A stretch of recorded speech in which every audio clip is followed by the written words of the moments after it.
તો જો મસ્ત મજાનું એકદમ દૂધીનું શાક છે ને ત્યારે મેં લઈ લીધી. જો આ કલર છે ને મારી પાસે હતો, એડ કરી દેવાનું, આમ નાખી દેવાનું, આની અંદર આવે છે ને બધા મોલ્ડ ભરી લેશું આવી રીતના. અને ઉપરથી તમે ઈચ્છો તો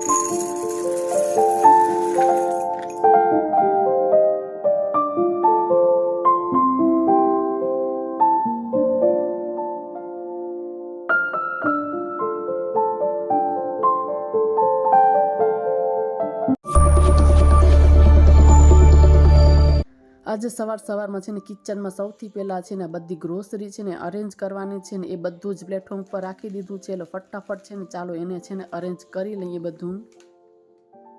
હેલો નમસ્તે ફ્રેન્ડ, સ્વાગત કરું છું તમારું એક નવા વિડીયોમાં. આજનો નવો બ્લોગ છે, સ્ટાર્ટ કરીએ. તો સવારનો ટાઈમ છે, ચા નાસ્તો કમ્પ્લીટ કર્યા છે, વાસણ કરવાના બાકી છે, પણ ડીમાર્ટથી વસ્તુ લાવી હતી તો થોડી ઘણી અરેન્જ કરવાની બાકી રહી ગઈ. ચાલો ફટાફટ છે ને ડબ્બામાં બધી ભરી દઉં એટલે પછી આગળના કામ છે ને થાય. એટલે ચાલો સાથે સાથે છે ને વિડીયોની છે ને શરૂઆત પણ કરી દઈએ. પછી જો હું સ્ટાર્ટ ના કરું ને તો પછી મને યાદ જ ના આવે કે વિડીયો સ્ટાર્ટ કરું એમ.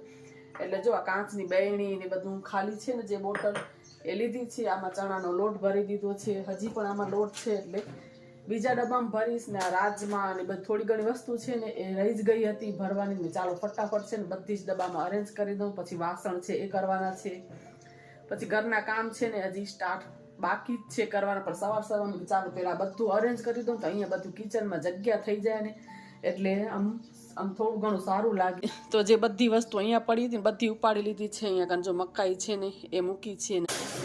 અને જો હસબન્ડ લઈ આવ્યા હતા ડીમાર્ટમાંથી કાતર, તો જૂની કાતર મેં આપી દીધી, નવી મેં લઈ લીધી છે. તો બે કાતર એમાં હતી, 2 કેજી, એટલે એક મોટી હતી ને એમને આપી દીધી મેં, અને નાની છે ને આ મેં લઈ લીધી છે. કેમ કે કિચનમાં આપણને જોતી છે કાંઈ પણ આપણે આવી રીતે ફિટિંગ વાળી વસ્તુ હોય ને તો એને કટ કરવા માટે જોતી જ હોય. તો આ છે રાજમા. એટલે ચાલો આને ટ્રાન્સફર કરી દો. રાજમાનું શાક છે ને બહુ જ સરસ લાગે છે.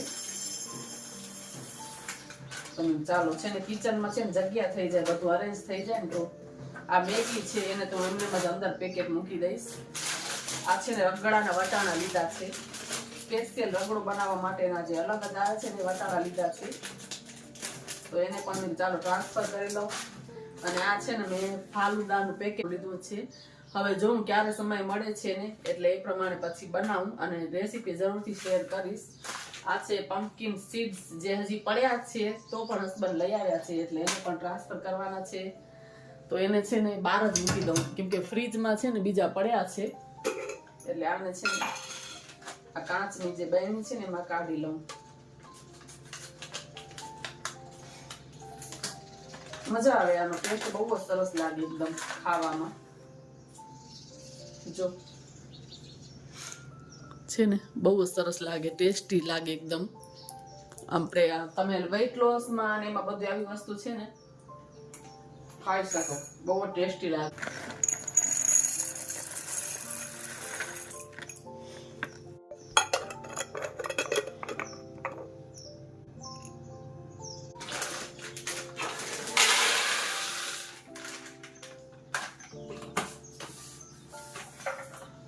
તો છે ને બધું જો અરેન્જ કરી લીધું છે એટલે હવે આની બધી એની જગ્યા ઉપર છે ને મૂકી દઈએ એટલે કિચનમાં થઈ જાય જગ્યા.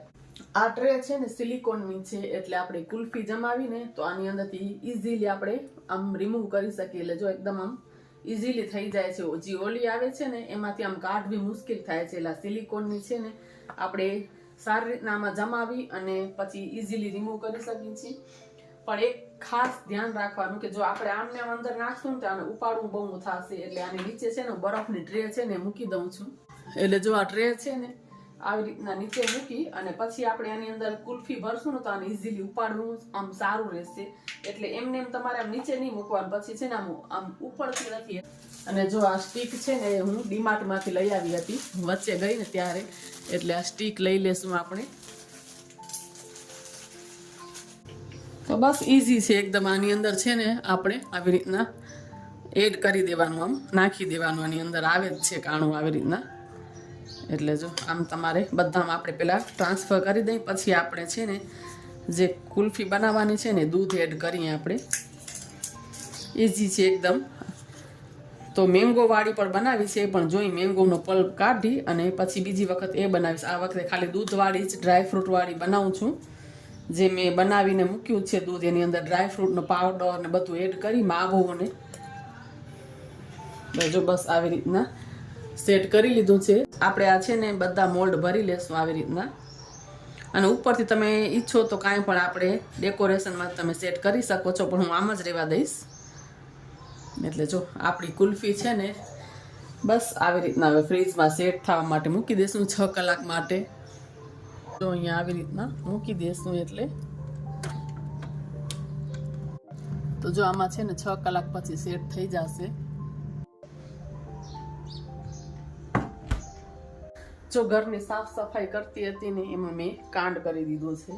અહીંયા સફાઈ કરતા કરતા જો મારાથી હાથ લાગી ગયો ને તો આ છે ને મસ્ત મજાનો વાસ છે ને એ તૂટી ગયું. આની અંદર મેં ફ્લાવર મૂક્યા હતા, બટ શું થાય છે કેટલો મસ્ત કલર છે, પણ ખબર નહીં કેમ હાથ લાગ્યો ને આમ નીચે પડ્યા ભેગું તૂટી ગયું. જો બધું ઉપાડ્યું હોય, નીચે સાફ કર્યું.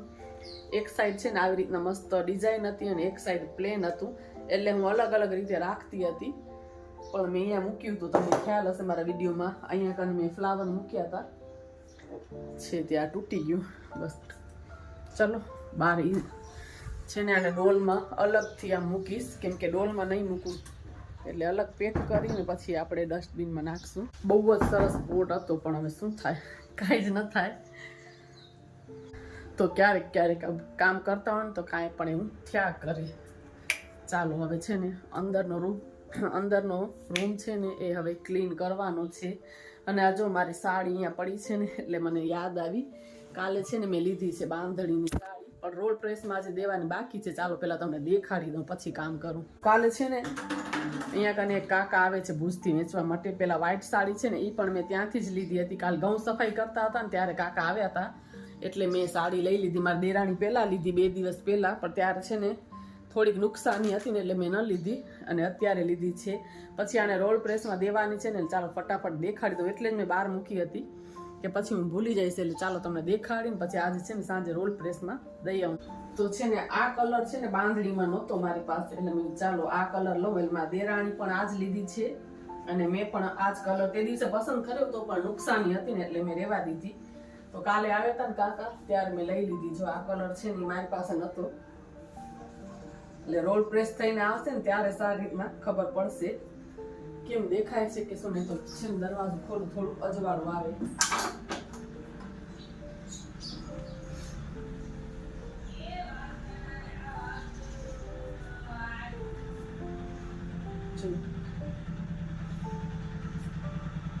તો છે ને આખામાં કંઈક આવી જ પ્રિન્ટ છે, પણ હમણાં છે ને સારી રીતના બહુ ખબર નહીં પડે કે રોલ પ્રેસ થઈ જાય પછી વધારે ખ્યાલ આવે. તો જો આવી રીતની છે બંધેજ, એટલે છે ને રોલ પ્રેસમાં દેવા જઈશ. આજ જાઉં કે કાલ જાઉં કે. અને છે આ એનું બ્લાઉઝ છે, વચ્ચે પ્લેન છે અને કમરમાં અને બાજુમાં છે ને આવી રીતના બંધેજની ડિઝાઇન છે. એટલે જો આવી રીતની બાંધણી છે. અને આ કલર છે ને મારી પાસે હતો નહીં, એટલે મેં ચાલો આ કલર લઉં. એટલે અમે બંને એક જેવી છે ને લીધી છે. તો હમણાં છે ને બહુ બધી સાડીઓ લેવાઈ જાય છે, આમ ગમી જાય ને એટલે પછી કંટ્રોલ ન રહે, એમ થાય લઈએ જ લઈ. તો જો આવી રીતની છે સાડી, નજીકથી થોડીક આમ દેખાડું. કલર બહુ જ સરસ લાગે છે. તો રોલ પ્રેસ થઈને આવી જશે ને પછી તમને ફરીથી દેખાડીશ. અને સાડી કેવી લાગી ને કલર કેવો છે ને કોમેન્ટ કરીને જરૂરથી જણાવજો કે કેવો કલર છે સાડીનો. મને તો બહુ ગમ્યો આ કલર. મારી પાસે બાંધણીમાં નથી, અને બાંધણીમાં એવું છે ને બધી સાડીની ફેશન જાય ને આવે, પણ બાંધણીની ફેશન જાય નહીં, એટલે આમ બાંધણી લેવાની મજા આવે. ફેશન પ્રમાણે સાડી લઈને તો પછી એને ફેશન હાલી જાય ને એટલે આપણને મજા ના આવે પહેરવાની. બટ એક આ એવી જ વસ્તુ બાંધણી છે કે જેની ફેશન જ ન જાય. અને અમે બી અમારા કચ્છની બાંધણી છે ને એકદમ પ્રખ્યાત છે, ફેમસ છે. બહુ બધા કચ્છમાં અહીંયા બાંધણીઓ લેવા આવતા હોય છે, એટલે બહુ સારી મળે છે બાંધણી અહીંયા કને. અને આ પણ જો ઘર પાસે આવે ને એટલે બહુ સસ્તી મળી જાય છે. દુકાને જાય ને તો આપણને મોંઘી પડે, એટલે આ અમે ઘર પાસેથી લીધી છે ને તો બધા એક સરખો ભાવ કરાવ્યો. અમને 800 પડી. તમને મેં પેલા એક બતાવી હતી દિવાળી ઉપર, જે હું લઈ આવી હતી, 1000 રૂપિયાની લઈ આવી હતી, અને આ અમને 800 પડી છે આ સાડી. ચાલો હવે આને રાખી દઉં ને ઘરના કામ કરીએ. તો રસોઈની તૈયારી છે ને એ કરું છું. બનાવવું છે દૂધીનું શાક. પણ એ મારો દીકરો ખાતો નથી ને એટલે એના માટે જોઈએ ટમેટાનું શાકનો છે વઘાર કર્યો છે. એટલે એક સાઈડ દૂધીનું શાક ચડે છે, એક બાજુ ટમેટાનું ચડે છે. ભાત થઈ ગયા છે, ખાલી રોટલી જ કરવાની બાકી છે. જો દૂધીનું શાક છે ને ચડવા મૂક્યું છે. લાલ મરચું લાસ્ટમાં નાખીશ. ટમેટાનું શાક છે ને એ પણ બસ મારા દીકરા જેટલું જ વઘાર કર્યો છે. થોડુંક વાર છે ચડવાની. લાસ્ટમાં છે ને ગોળ છે નાખીશ અને થોડુંક પાણી એડ કરીશ કેમ કે એને રસ્સાવાળું ભાવે છે એટલે. તો જો સરસ છે ને શાક એકદમ ચડી ગયું છે ને લીલા ધાણા છે ને એ પણ એડ કરી દીધા છે. દૂધીનું શાક છે ને એ પણ સારી રીતે ચડી ગયું છે. હવે છે ને કાશ્મીરી લાલ મરચું છે ને એ ઉપરથી આપણે એડ કરશું. લીલા ધાણા છે ને એ પણ સાથે નાખી દઈશું. સારી રીતે એકદમ મિક્સ કરી લઉં. મસ્ત મજાનું એકદમ દૂધીનું શાક છે ને બનીને છે રેડી. આ આયરનની કઢાઈ છે ને એટલે એમાંથી ટ્રાન્સફર કરી લઈશ, નહીં તો પછી શાક છે ને બ્લેક પડી જાય. એટલે જો સરસ રીતે એકદમ દૂધીનું શાક છે ને પાકી ગયું છે ને બહુ જ ટેસ્ટી બને છે ખાવામાં. પણ એને છે ને અલગ બાઉલમાં છે ને કાઢી લઉં, નહીં તો પછી મજા નથી આવતી, અંદર કાળાશ આવી જાય છે એટલે. અને કાશ્મીરી મરચું છે ને નાખ્યું છે એટલે કલર બહુ જ સરસ આવે. આ છે ને લોખંડની કઢાઈ છે ને આપણે શાક વઘારી લઈ પછી એને વોશ કરી અને એમને મૂકીને તો એને કાટ લાગી જાય છે. એટલે થોડુંક જો ઓઇલ વાળો હાથ કરીને આખી કઢાઈમાં અંદર છે ને આવી રીતના ફરાવી દેવા. એટલે જો આની અંદર થોડુંક ઓઇલ લગાવીને મૂકીને તો બિલકુલ જ કાટ નથી લાગતો, નહીં તો આખી છે ને એમ કાટવાળી થઈ જાય છે. એટલે હું આવી રીતે જ રાખું છું. પછી છે ને જ્યારે પણ શાકનો વઘાર કરવાનો હોય ને ત્યારે પેલા એને વોશ કરી લઉં. એટલે આવી રીતના છે ને આપણે કઢાઈને રાખીએ ને તો બિલકુલ જ છે ને અંદર જરાય કાટ નથી લાગતો. તો આયરનની જે કઢાઈ છે ને હું એને આવી રીતે આમ છે ને રાખું છું એટલે જરાય કાટ નથી લાગતો. તો એકદમ આ છે ને ઉપયોગી ટિપ્સ છે. ઘણી વખત આપણે જોયું હશે કે લોખંડની કઢાઈમાં છે ને કાટ લાગી જતો હોય છે. તો આવી રીતના તમે મૂકશો ને તો તમે મહિના પછી પણ યુઝ કરશો તો જરાય અંદર કાટ નહીં લાગે. અને કાં તો તમે એવી રીતના કરી શકો કે ગેસ ઉપર એકદમ એને ધોઈને પેલી તપાવી લેવાની. પણ એમાં એમ કરવાથી પણ છે ને એની અંદર કાટ તો લાગી જ જાય છે. બેસ્ટ ઉપાય આ જ છે કે એની અંદર છે ને આવી રીતના તેલ છે ને સ્પ્રેડ આખી કઢાઈમાં કરી દેવાનું તો જરાય છે ને કાટ નથી લાગતો. બસ ખાલી એટલું જ કે જ્યારે આપણે શાક વઘારી ત્યારે એને એક વખત વોશ કરવી પડે તો એ તો ઇઝી છે, તરત જ વોશ થઈ જાય લિક્વિડથી. તો આવી રીતના જો સ્ટોર કરીને મૂકું છું. અને હવે ખાલી છે ને રોટલી જ બનાવવાની છે. શાક થઈ ગયું છે, ટમેટાનું શાક, દૂધીનું શાક, ભાત અને રોટલી બાકી છે. તો હજી છે ને 12 વાગ્યા છે એટલે થોડી વાર છે. ત્યાં સુધી બેસીને એડિટિંગનું કામ છે ને એ કરી. તો કેટલા મિનિટનો વિડીયો થયો છે ખ્યાલ નથી મને. તો બસ જે કરતી જાઉં છે તમારી સાથે શેર કરું છું. અને જો વિડીયો તમે લોકોને સારો લાગતો હોય, ચેનલ પર પહેલી વાર વિઝિટ કર્યો તો જરૂરથી ચેનલને સબસ્ક્રાઈબ કરજો, લાઇક કરજો, વધુ શેર કરજો. અને વિડીયોમાં રહેજો કન્ટિન્યુ. આગળ શું થાય છે આખા દિવસમાં હજી શેર કરીશ તમારી સાથે. 4:30 વાગ્યા છે. હમણાં છે ને ઉઠી છું. હવે બસ ફટાફટ રેડી થઈ જઈશ. આજે છે ને અમારા નારી શક્તિ મહિલા મંડળનો પ્રોગ્રામ છે એટલે ત્યાં જવાનું છે. આમ તો 4:30 જવાનું છે પણ અમે અડધી કલાક લેટ જાશું કેમ કે તડકો બહુ જ છે બારે. એટલે 5 વાગે છે ને જાશું એટલે ફટાફટ ગાડીથી જાશું. એટલે બહુ દૂર થાય નહીં, ગામમાં જ પ્રોગ્રામ છે એટલે હવે ફટાફટ રેડી થઈ જાઉં પછી નીકળીએ. તો ચાલો ફટાફટ રેડી થઈને પછી સીધી ત્યાં તમે લોકોને મળું. થોડું ઘણું શૂટ કરીશ, બહુ વધારે કાંઈ શૂટ નહીં કરું જવું. અમે લોકો પહોંચી આવ્યા છીએ અમારા નારી શક્તિના પ્રોગ્રામમાં જે વિશ્વ ચકલી દિવસનો અમે રાખેલો હતો. 20 તારીખે જે આવે છે વિશ્વ ચકલી દિવસ. જેમ કે ચકલીઓ નષ્ટ થતી જાય છે તો એના માટેનો જ પ્રોગ્રામ હતો કે કેવી રીતને એને બચાવ કરવાનો. કેમ કે હવે આમ જેમ કે મૂવી પણ નીકળી હતી કે બધા મોટા મોટા ટાવર ને મોબાઈલના ને એના કારણે ઘણા જ પશુ પક્ષીને વધારે તો ચકલીને જે નાશ પામે છે તો એને કેવી રીતે બચાવવાનો. તો ઘરની અંદર આપણે પાણી ભરીને રાખીએ, એના માટે ઘર ટીંગાણીએ. કેમ કે ઉનાળાની સિઝન હવે ચાલુ થઈ છે તો પક્ષીઓ માટે કરવું જ જોઈએ. અને મારા ઘરમાં તો અમે બી કુંડા અને એવું બધું રાખેલું છે. મને ચકલીઓનો બહુ જ શોખ છે એટલે હું તો રાખું જ છું એના માટે દાણા. અને મારા ઘરમાં બહુ બધા ચકલીના ઘરને મૂકેલા છે તો અમે લોકો એના વિશે બધી માહિતી લીધી, ઉજવ્યો, ગેમ્સ ને એવું બધું રમ્યા કર્યા. હજુ ઘરે પણ આવી ગયા છે ને તમે જોઈ શકો છો. જો મેં ઘરમાં પહેલેથી જ મારા ઘરમાં આટલા કુંડા છે ને 1-2 તૂટી ગયા છે. તો જો આ અમને લોકોને મળ્યા છે માનવ જ્યોત તરફથી આવ્યા હતા, પ્રોગ્રામ હતો એટલે.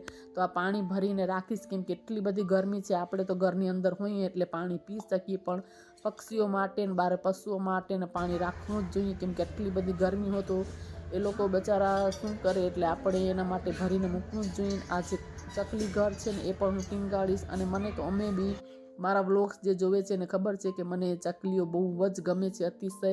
તો જો આટલા બધા ત્યાં કુંડા અને બધું વિતરણ કર્યું હતું ને આવી રીતના નારી શક્તિના અમારો અલગ અલગ અમે પ્રોગ્રામ કરીએ છીએ. તો તમે લોકો પણ શક્ય હો તો ઘરમાં જરૂરથી પક્ષીઓ માટે પાણી, દાણા અને ઘર છે રાખજો. આજનો વિડીયો આટલો જ. વિડીયો સારો લાગ્યો જરૂરથી ચેનલને લાઇક, શેર, સબસ્ક્રાઈબ કરજો.